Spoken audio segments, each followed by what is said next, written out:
Hello, welcome to Secure the Continent with me, Benga Aborowa. This is the show where we bring you an up-to-date news on all the security happenings across the continent. We'll begin with the major security headlines across the continent. The Chadian government has freed some rebels in the country ahead of the national peace-building talks. Sudanese security forces continue attacks on protesters. Mali is currently reviewing its bilateral defense agreement with France as ECOWAS sanctions bite harder. And at least 20 bodies have been found in a river in western Kenya. Don't go anywhere. I'll be right back.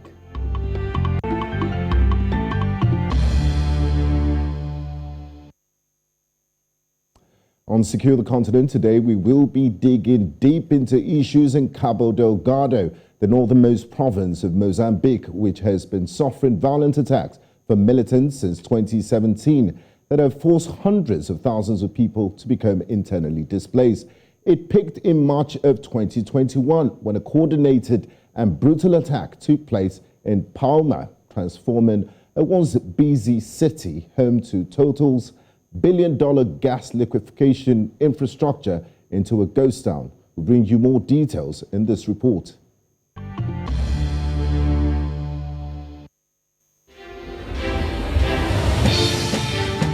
A country of just over 31 million people is one of Africa's most historic countries.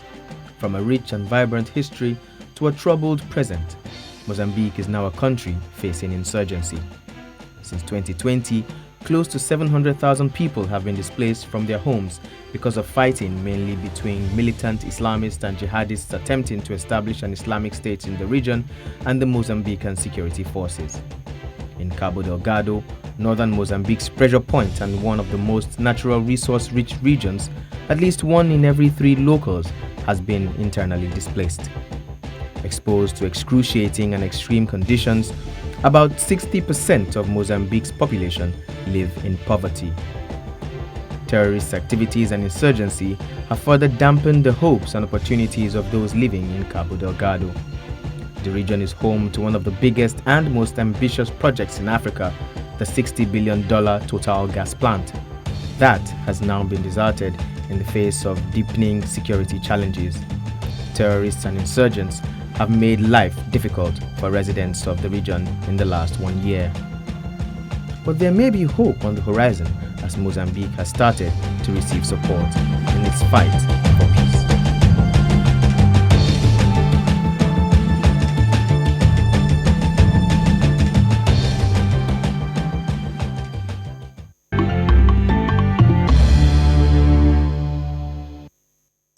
You're welcome back to Secure the Continent. Now, joining us to discuss all of this and more on Secure the Continent today, Professor Adriano Nuvunga is the director of the Center for Democracy and Development in the Steering Committee of the Mozambique Human Rights Defenders Network. And I also have with me Emilia Columbo. She's a senior associate of the SIS Africa Program and a senior security risk analyst at Voxtrot Analytics. Prior to this position, she served as a senior analyst at the Central Intelligence Agency, covering African and Latin American political security issues. And pretty much later, we'll be joined by Jasmine Upperman, a security analyst, and Liesl Löw-Vaudron, a senior researcher with the Institute of Security Studies in Pretoria. Ladies and gentlemen, welcome to the conversation. I would like to start with Emilia. The conflict in Cabo Delgado has been going on for a few years now. What is the genesis of this conflict? I think what you see here is sort of the combination of historical, political, and economic grievances that in some ways were exacerbated by the government's policy towards the extractive industries. Early research into the origins of this group shows that you have some youth who became religiously radicalized, who came into conflict with their religious leaders, who already had conflict with their political leaders. And with the introduction of foreign investment, they had this expectation that perhaps they would benefit economically as well. And when those fruits failed to materialize, some of these grievances sort of came together, and this sense developed within this youth that not only were their political leaders benefiting economically at their expense, but the religious leaders to some degree were as well. And I think that kind of created the foundation for this organization, which began actually as a religious sect probably around 2007, but took up arms in 2017 after conflict with local leaders and government leaders. Thanks, Emilia. I would like to bring in Professor Nuvunga here. Professor, can you tell us, I apologize for that. I believe we're having technical audio issues with Professor Nuvunga. Now, Professor Nuvunga, could you please unmute your microphone so we could hear you? Hello, Prof, can you hear me?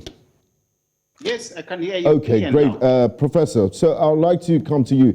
Can you tell us a bit about the Cabo Delgado province and why is it important to Mozambique? And what's the relationship between the people in Cabo Delgado and the central national government in Maputo?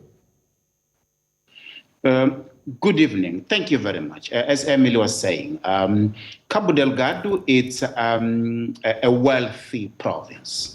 Even before the discovery of Mozambique's biggest gas reserves there, Cabo Delgado is a rich province in minerals of all sorts of kinds. And most of them, they are alluvial mining. And that has attracted young people from different parts of Africa looking for their fortunes. And they've been there for a long time until there was the discovery of gas reserves.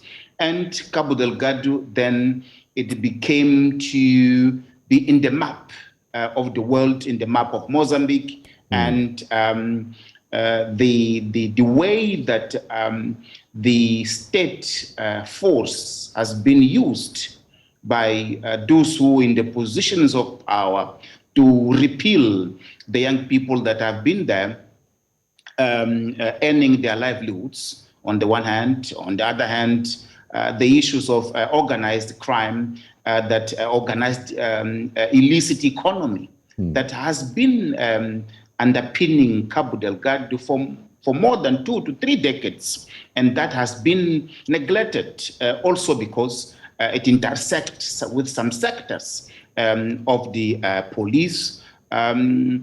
So this, and in a context of an elite-centric extractivism, which marginalizes important segments of the population, which follow sometimes the lines of ethnicity, etc., which historically has been there. This has been the driver. But Cabo Delgado is the cradle of the liberation struggle. And it plays an important role in relation to the constellations of power and the allegiances that led to Mozambique's independence. But it is strange that it has been historically neglected in terms of development and also in terms of education. Let me give you an example here. In Mocimboa da Praia, which is one of the most affected districts in terms of violent extremism. Yes. The first secondary school was built in that district only in 2006, which is nearly 3 decades after independence. So this can tell you a bit of the sort of the social fabric of that area. Thank you very much for giving us that background to the region, Cabo Delgado, Professor Nuvunga.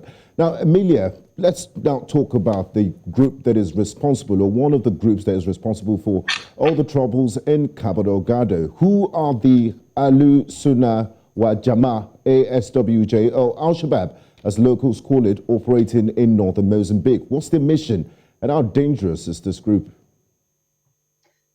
So academic research into sort of the origins of this group, as I mentioned earlier, it appears that this is a religious sect. These are youth who were largely, some of their leaders were merchants. They had contacts throughout East Africa and over time became radicalized in their views of their faith, felt that it wasn't being practiced quite properly in Mozambique. And these messages were clearly not welcome within the local religious community. So these youth broke away, formed their own sect, but still stayed on the radar of these local religious leaders who eventually reached out to the state for help in shutting down these mosques, which they did, arresting some of these youth. And that set the stage for that first attack in October of 2017, when this youth took up arms to liberate their fellows from prison. In the intervening years, this group is very interesting in that it has sort of kept to itself. It's not like other groups that quickly took to the media to try to generate international support, but their local messages seem very much focused on the Mozambican state, on calling on their fellows to reject a corrupt state that benefits off the work of the poor, specifically the Muslim poor. And they present themselves in their sort of indoctrination to the locals, to their captives, and even in some of their messaging, they present themselves as an alternative to that state. They assure their captives that they can provide better security and livelihood than the state currently does. When they took Mocimboa da Praia in August of 2020, there were some reports that perhaps they wished to go so far as to establish a caliphate. That's something that they haven't mentioned quite as much in some of their public messaging, but certainly the idea that they provide an alternative for those who have been oppressed by the state is a strong theme in the messages that they have distributed.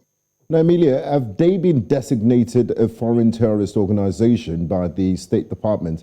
And how important is that designation? Does it change anything on the ground? For an organization like this that is so locally focused, it's unlikely that this designation really has an impact on this group. This designation provides authorities to different U.S. agencies to seize the group's assets, to declare, to prevent the entry into the United States of people that they've designated as supporters of the organization. But when you look at just how locally based this group is, excuse me, it's unlikely that that will have a huge impact. They're not the type of group that's supported by a huge diaspora network, for example, or a private organization network whose assets could be discovered and seized. It does open some doors to greater collaboration with other foreign governments and information sharing and building law enforcement cases against this group. But again, that depends on some. Are they in any way affiliated to Islamic states in the Central Africa province? So what we have seen some affiliations. Certainly the Islamic State leans forward in publicizing and propagandizing events that take place in Cabo Delgado. We've seen this group in their videos fly the Islamic State flag. I think it's very important to keep in mind, however, that this group has agency, and this is something that we've seen with Islamic State affiliates throughout the continent, that despite the affiliation, the local group on the ground does what serves its own interests best. And often the greatest benefit this relationship provides the local organization is in terms of propaganda and instruction in carrying out operations and strategy. Thanks for pointing that out, Emilia. Now, let's bring back Professor Nuvunga. You're Mozambican and you understand the history of your country. You do know some of the grievances and what has fueled this recruitment. Emilia mentioned some of them. What do we know about the grievances that has been driving recruitment into this militant group? And what is the central government in Maputo been doing all these years to address some of those grievances? Yes, local grievances are an important explanatory factor for what is happening in northern Cabo Delgado. Of course, they are intersections with international terrorists, but the focus is really more on what is happening in the ground in terms of an excluded. I've talked about an elite-centric extractivism, and this has not changed before, during, and now that we have relatively stability. This has not changed, and this it drives to violation of human rights in terms of negating the right to development to the Cabo Delgado people. Now, Professor Nuvunga, sorry to cut in there. We've seen billion-dollar projects, Total's gas plant, for example. The area is very rich in natural resources. So this investment will somehow bring about jobs. And are we seeing any of that on the ground and prosperity and development to the region? This is exactly what I'm saying.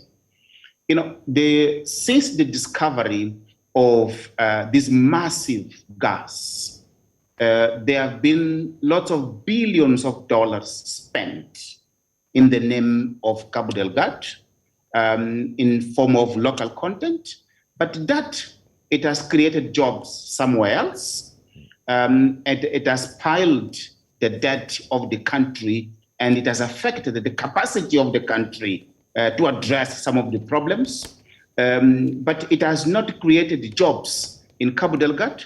It did not bring food for the plate of the Cabo Delgado people. But in watching television, they would hear each and every day billions of dollars invested, $1 billion this, $1 billion that, but it has not resulted in improving the livelihood of the people.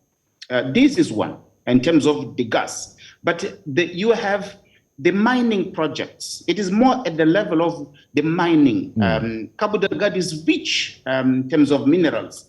And those, they have been explored by the elites without any development, and also using the police to repel the young people that have been benefiting of some artisanal mining. So the model in Cabo Delgado, it has driven where we are today, and it has not yet changed, although government has now moved from a solely militaristic response to a policy response of putting in place programs. They have put in place the Northern Region Development Agency, ADIN. It has now some capacity in terms of funding. It is launching social projects, but that it is a small drop in an ocean of needs. Look at what's happening with the IDPs. They are not adequately being taken care of.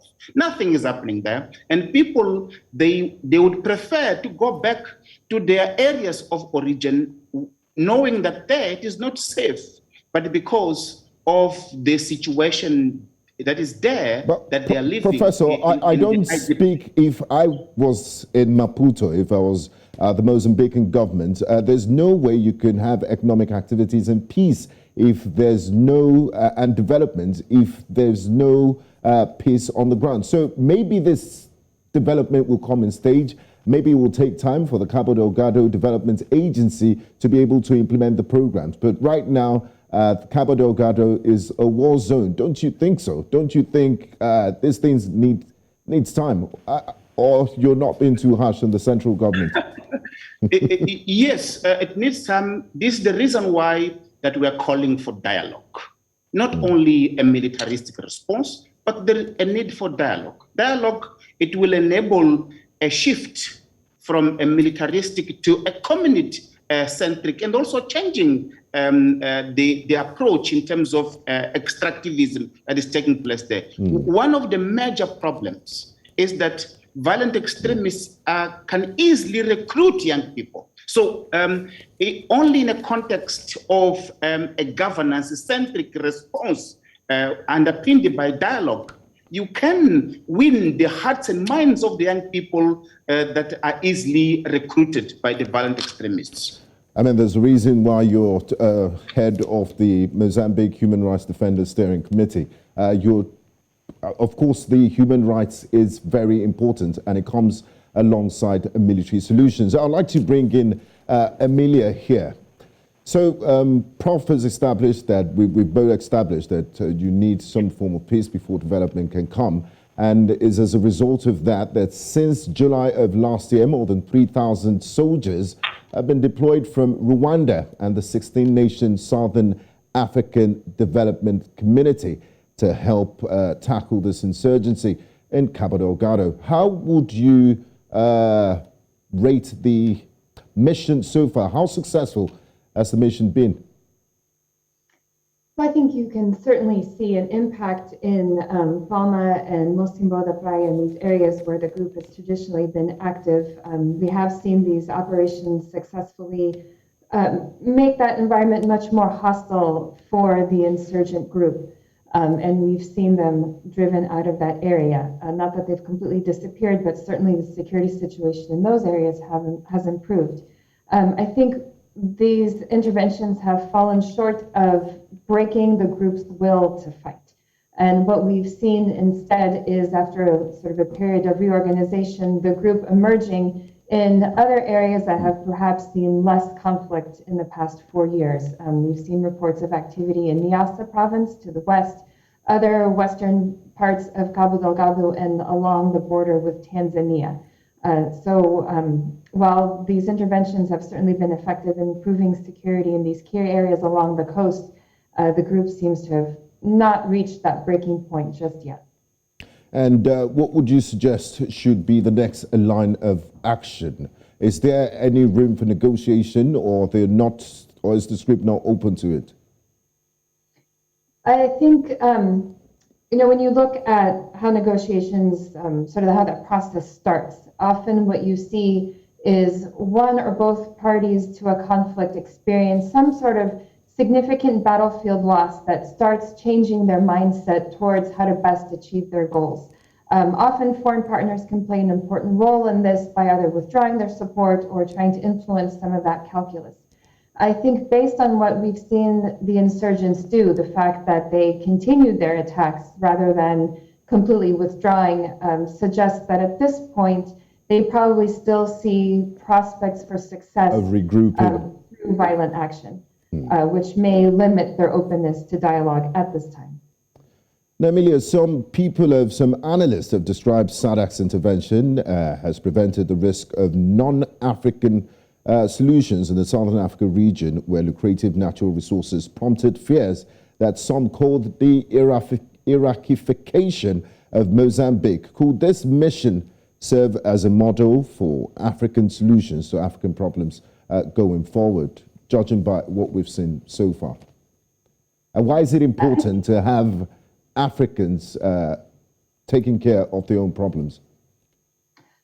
I would go even further to say it's important to have the governments of whichever country is in conflict to take the lead in finding a solution to its own problems and bringing in, of course, neighboring partners to find the solution. I think one of the hitches to this SADC intervention has been what appears to be some tension between the Mozambican government and its SADC partners. And to some degree, it seems like this tension has slowed or sort of the ability of SADC to come to a solution to deploy its troops. We've certainly seen the government prefer bilateral solutions, bilateral partnerships. I think it's important to note that the Rwandans came in first after some bilateral meetings. So for me, I think, yes, it highlights an opportunity of African solutions to African problems, but also underscores the importance of having buy-in from the host government. At the end of the day, it's that host government that needs to solve its country's problems, regardless of who its foreign partners are. Thank you, Emilia. I'd like to bring back Professor Nuvunga here. Now, Prof, what's in it for Rwanda? That's the question everyone is asking. Rwanda is not part of SADC. Some rumors have said, Rwanda's actions are being financed by France to protect Total's economic interest in Cabo Delgado. Is there any truth to this? What do you make of this?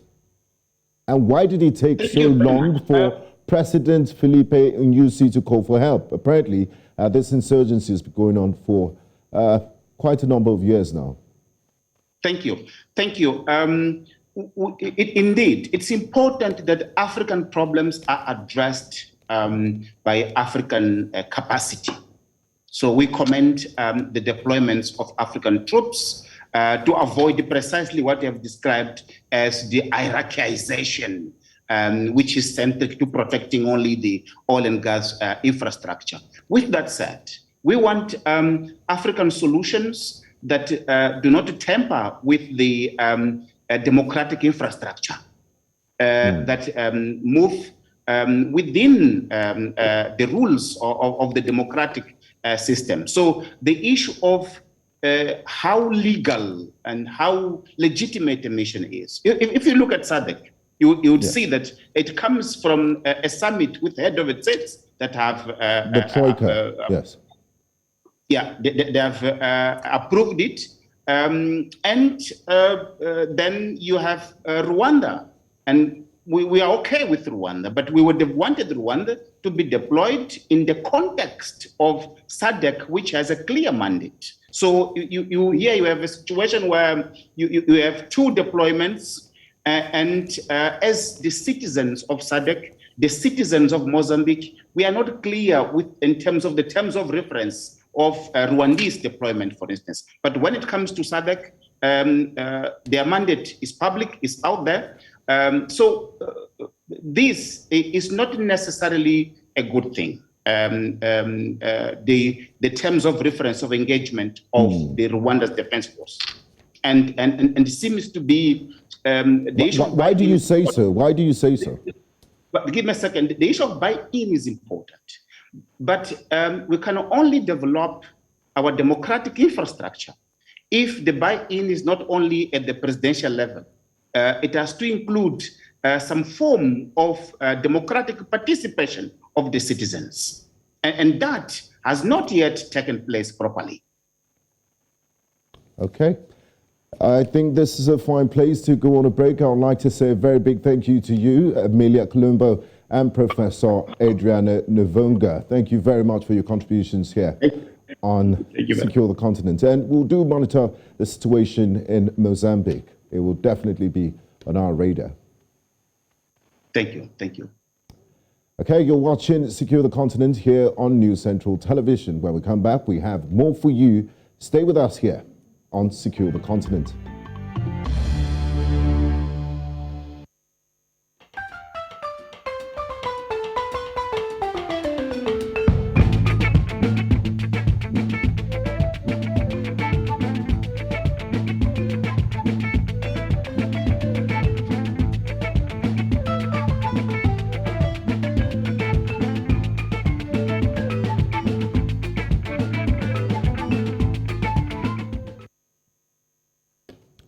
You're welcome back to Secure the Continent. If you're just joining us on Secure the Continent today, we've been discussing events in Cabo Delgado, northern Mozambique, where the armies of Mozambique and other allied countries in the region have launched offensives to regain control of areas where people have fled from.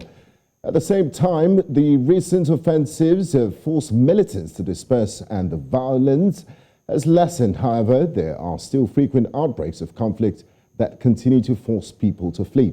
Joining me now is Jasmine Opperman, a security analyst, and Liesl Vaudron, a senior research analyst. Thank you very much, ladies, and thanks for joining us on Secure the Continent. Good evening, and thank you. I would like to start with Jasmine. That the Islamic State warned South Africa in July through its propaganda arm to stay out of the conflict. Should South Africa be worried about the threats, and does Al-Shabaab really have any capabilities of carrying out attacks outside the shores of Mozambique? I think we must make a clear distinction. The insurgency itself, Al-Shabaab, has not proven any operational capacity beyond Okay. Sorry, we're having technical issues with Jasmine's connection. But I would like to direct this question to you, Liesl.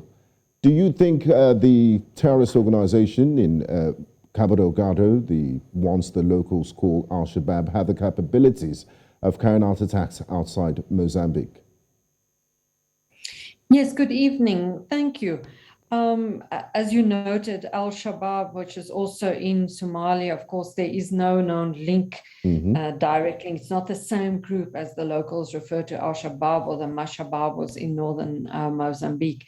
They do and they have carried out attacks just across the border in Tanzania. There's almost a free flow of people, porous borders between Tanzania and northern Mozambique. The insurgency and the attacks have spread in the last couple of weeks to Nyasa province on the west of Cabo Delgado, also northern Mozambique. So it's not excluded that there might be an extension of the conflict to perhaps southern Tanzania, and the other northern provinces of Mozambique. But at this stage, it's more or less confined to Cabo Delgado. And then, as I said, there have been new and sporadic attacks in Nyasa province. But the intervention of SADC and the Rwandese forces must have degraded their capabilities to a certain extent. Do they still pose a threat? Oh, yes, absolutely. It has been effective. There are sort of two groups of, as you said, allied forces to the Mozambican forces. Rwanda has sent troops in July last year that are mainly in the Palma area, on the coast, Mozambique, Praia, so mostly on the coastal regions of Mozambique and of Cabo Delgado. And then SADC, the Southern African Development Community, has sent a group, a force called SAMIM, the Southern African Intervention for Mozambique. There are officially 7 countries participating, but it is mostly troops from South Africa. So the commander is South African, special forces there from South Africa, then troops from Botswana, from Lesotho, from Tanzania, some Angolans as well. So this is a multinational force. They did, especially in the beginning, in the around August, September last year, manage to open up some of the routes that were cut off. They managed to dislodge insurgents from this important harbor town, Mozambique, Praia, in August last year. That was mostly the Rwandans working together with the Mozambican forces. So they have managed to secure also Palma, which is strategically very, very important. That is where the liquid natural gas project near Palma that are taking place. Cabo Delgado is a very important hub for new projects or gas projects in Mozambique. So they had initial successes, but we've almost seen on a daily basis now these last couple of weeks new attacks in other areas more northwards towards the Tanzanian border. And so we can't actually at this stage say that these insurgents or these groups, the extremists, have been defeated, not at all. So it's not mission accomplished yet? Yeah. Thank you very much, Lizo. It's time to bring in Jasmine. Hi, Jasmine. I believe we have your audio connection back. I hope so. I hope so. Okay, great. Now, Jasmine, we've seen why this became international news in the first time. It was as a result of the attack on the gas project, Total's gas project, which could have a price tag of $120 billion, some of Africa's biggest industrial projects today. We've seen the SADC intervention force and the Rwandan defense forces degrade the capabilities of Al-Shabaab, and they're no longer in the Mozambique, the Praia area, and also Palma, where this gas project is located. And when are we expecting to see the investors back on site? When would life return to normal in that area? I think return to normal is quite a very dicey question to answer if one looked at what has happened yesterday, where insurgent bases were discovered actually in the Mozambique Praia area. So I think the question does not relate to will the area be cleared, but can the Rwandan forces and Mozambican forces, which counts for about 3,000 in that area, maintain a level of sustainability that will allow these companies to move back in. ENI, the Italian company, offshore gas platform, already in motion, already to be set up. Total had a visit to Maputo as recent as on the 19th of this month to discuss progress. It is a question of how much stability will be required, because the moment they move back in and something goes wrong, it is final, it is out, it will be extremely difficult to get them back in. And hence the corridor for which some enforcers are responsible are so important. It is a buffer zone for the corridor, LNG sector. Not that that is their primary responsibility, but for as long as these cells, these insurgents, are allowed to move and execute with small cells, what we are seeing now in Angadi, what we are seeing in Maluku, and now another attack today in Udumbi, these attacks consistently creates the impression that they are not near defeated, and they are not near defeated, that this is counterinsurgency, there is no short-term solution, and we will have to accept a certain level of stability that can be maintained. And that's where the concern lies. Now, Jasmine, we do know this is not a conventional type of war. What should military planners do to prevent this sort of lone wolf attacks and soft targets? Because when you hit them in their base or headquarters, they have a way of moving into civilian populations and areas that are less guarded. It's almost like a cat and mouse game. Yes, and that is where mission creep comes in. But the problem is the moment you start deploying, you have to ensure that at least the basic capacity is in place, the capability is in place, the basic deployment requirements are in place. There's simply not enough soldiers to cover this vast area, even in the rain season, which becomes even more difficult. You have to ensure that there's synergy between all the forces currently being deployed within SAMIM, Rwanda, and Mozambique. You have to ensure that there's proactive intelligence being put on the table through the intelligence coordinating center that has been established. And that is also, at this problem, a serious problem because of the lack of trust, for instance, with certain groups of soldiers, where they accuse other soldiers of collaboration. And that makes it so difficult to create this synergy. There is no final battle. There will be no final battle in this counterinsurgency. They will have to be drained out. It may have to be made impossible for them to move. They have to actually become so tired of the situation that they lose the momentum. And that's the focus. We have to break the momentum. And sadly, the framework for this to happen is not at play as we sit here tonight. Thank you, Jasmine. I would like to bring in Liesl here. We've been talking about this insurgency, and it's definitely taken a toll on the ordinary people of Mozambique. Thousands have been displaced. Can you tell us what the effects of this insurgency has been so far, and what has been done to help mitigate the pains of the ordinary people, those that have been displaced, and to give them a semblance of normalcy? Yes, absolutely. I mean, it really has taken its toll on the population. You know, Cabo Delgado has just over 2.5 million inhabitants, and more than 800,000 IDPs currently are living in and around Pemba and in various IDP sites. They are being looked after by various organizations like the United Nations, the UNHCR, other groupings, local organizations as well.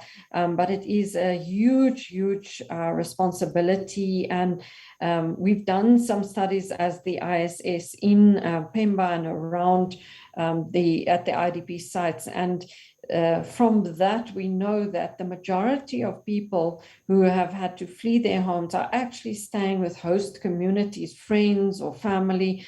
People who are already struggling to make ends meet have taken in relatives from the conflict areas, and there's a huge strain on them as well.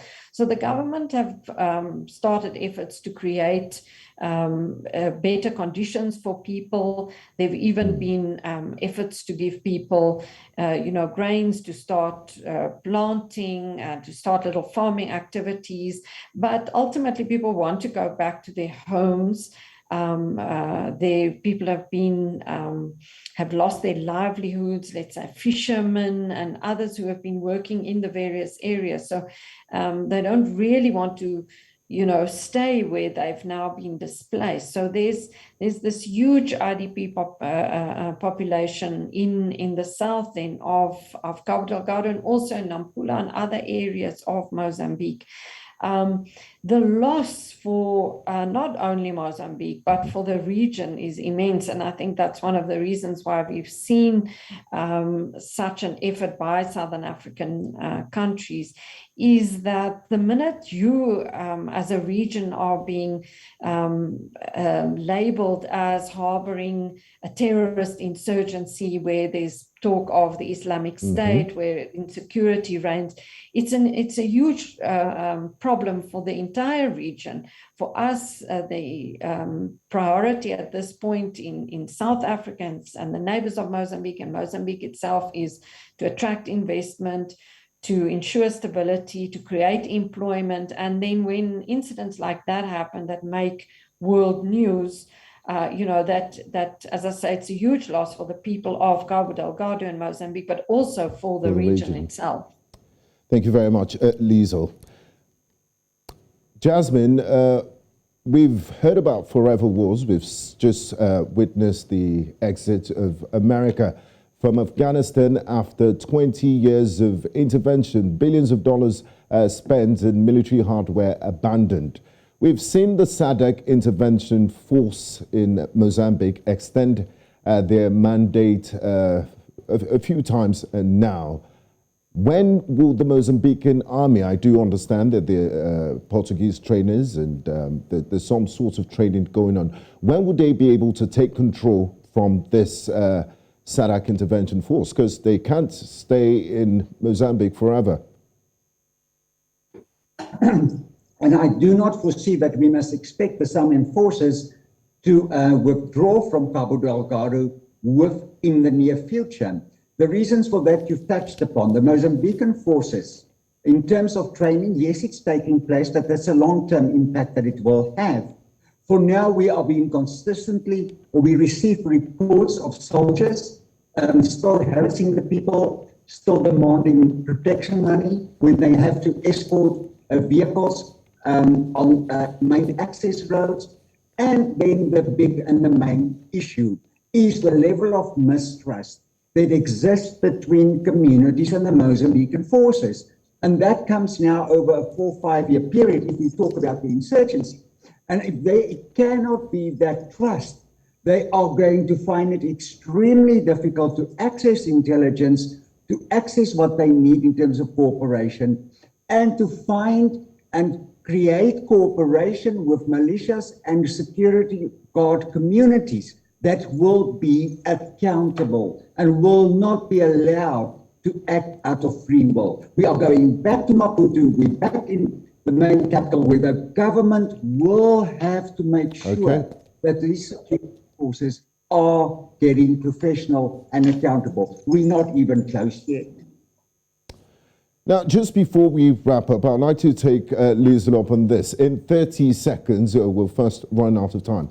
Can you sketch us a way out of this? Can you sketch a path out of this conflict in Cabo Delgado? History has told us that you can't shoot your way out of this sort of conflicts. In 30 seconds. Extremely difficult, but the insurgency can be contained. As Jasmine said earlier, it can run its course because we are not in a situation where countries bordering this area are hostile. Tanzania, the nearest neighbor, is cooperating, can cut off any supply routes as well as from the maritime coastal regions. So And then a major thing which is busy taking place, there is funds available. The European Union and others are supporting development projects so that the local people in Cabo Delgado can feel involved in and also benefit from the massive projects linked to natural resources in Cabo Delgado. Thank you very much. It's a good place to leave the conversation. I do appreciate your insights on the subject. Thank you, Jasmine Opperman and Lizo Louv-Vaudran. Thanks for joining us on today's Secure the Continent.